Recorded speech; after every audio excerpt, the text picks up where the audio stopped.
போன ஜூன் மாசம் இந்த மாவட்டத்தில் ஜூன் மாசம் ஒரு 3 வயசு குழந்தைய ஒரு மனித கொடூர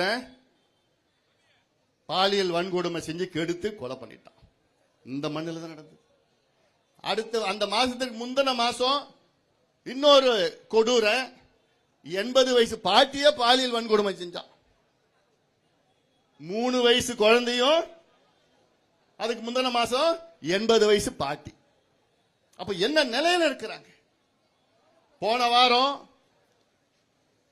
விளாத்திக்குளம் தூத்துக்குடி மாவட்டம் திருநெல்வேலி மாவட்டத்தில் அங்க 12வது படிக்கிற பொண்ணு 17 வயசு, அதுக்கு பரீட்சை முடிச்சிட்டு வீட்டுக்கு வருது.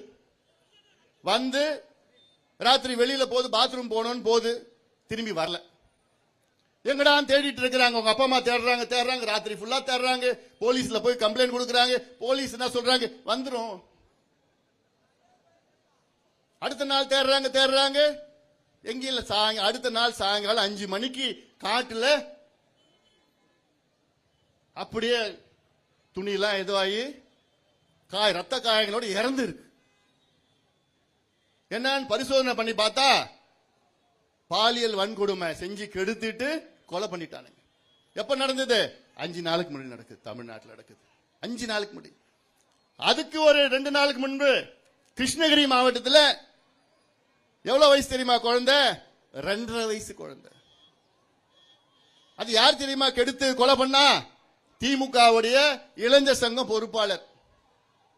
2.5 வயசு குழந்தைய கொலை பண்ற அளவுக்கு, அதை கெடுத்து கொலை பண்ற அளவுக்கு ஒரு மனநிலையை தமிழ்நாட்டு இளைஞர்களுக்கு உருவாக்கிய ஸ்டாலின் அவர்களே, உங்களை தமிழ்நாடு மக்கள் மன்னிக்காது. மக்கள் மன்னிக்க மாட்டாங்க. தாய்மார்கள், பெண்கள், பெற்றோர்கள் நிச்சயமா மன்னிக்க மாட்டாங்க.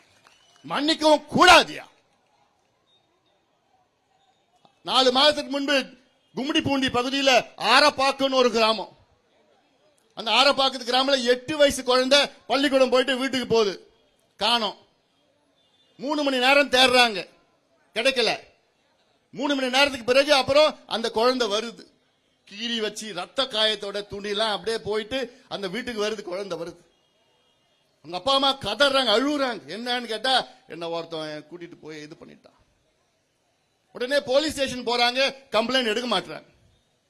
ஏன்னா கம்ப்ளைண்ட் எடுத்தா அரசாங்கத்துக்கு கெட்ட பேர் வந்துருமா, ஸ்டாலினுக்கு கெட்ட பேர் வந்துருமா. அப்புறம் நம்ம கட்சியில பாட்டாளி மக்கள் கட்சியில போய் அங்க நிர்வாகிகள் எல்லாம் போயிட்டு போலீஸ் ஸ்டேஷன் முடி வாசல்ல உட்கார்ந்த உடனே அப்பதான் கம்ப்ளைண்ட் எடுக்கிறாங்க. எடுத்துட்டு சரி நீங்க கிளம்புங்க, நாங்க பாத்துக்கிறோம். ஒரு வாரம் ஒண்ணும் பண்ணல. அதன் பிறகு நம் கட்சியில பொருளாளர் திலகபாமா கிட்ட போன் பண்ணி நாங்க நீங்க நேரா போங்க சொல்லி அந்த அம்மா தரையில உட்காந்துக்கிட்டு எல்லா ஒரு 1000 பேர் வச்சுக்கிட்டு உட்கார்ந்த பிறகுதான் அப்புறம் தான் போலீஸ் டீம் ஒரு 2 டீம் 3 டீம் 4 டீம் போட்டு ஒரு மாசத்துக்கு அப்புறம் ஒருத்தனை பிடிச்சான். எங்க பிடிச்சானா, ஆந்திராவில் சூலூர்பேட்டில் பிடிச்சான். அசாம்காரன். அவனை பிடிச்சி விசாரணை பண்ண அவன் சொல்றான், நான் திங்கக்கிழமை செவ்வாய்க்கிழமை திங்கள் செவ்வாய் புதன் வியாழன் 4 நாள் நான் அங்க சூலூர்பேட்டையில் ஆந்திராவில் வேலை செய்வேன். வெள்ளி சனி ஞாயிறு 3 நாள் தமிழ்நாட்டுக்கு வந்துடுவேன். தமிழ்நாடு அங்க பார்டர்ல இருக்கு. தமிழ்நாட்டுக்குன்னா ஒரு 30 கிலோமீட்டர் இந்த பக்கம் வந்து தமிழ்நாடுக்கு போயிடுவேன். ஏன்னா தமிழ்நாட்டில் தான் கஞ்சா கிடைக்கும், கள்ளசாராயம் கிடைக்கும், போதை பொருள் கிடைக்கும், போதை மாத்திரை கிடைக்கும், பொண்ணுங்க கிடைப்பாங்க. இது எவ்வளவு கேவலம் தமிழ்நாட்டுக்கு. இது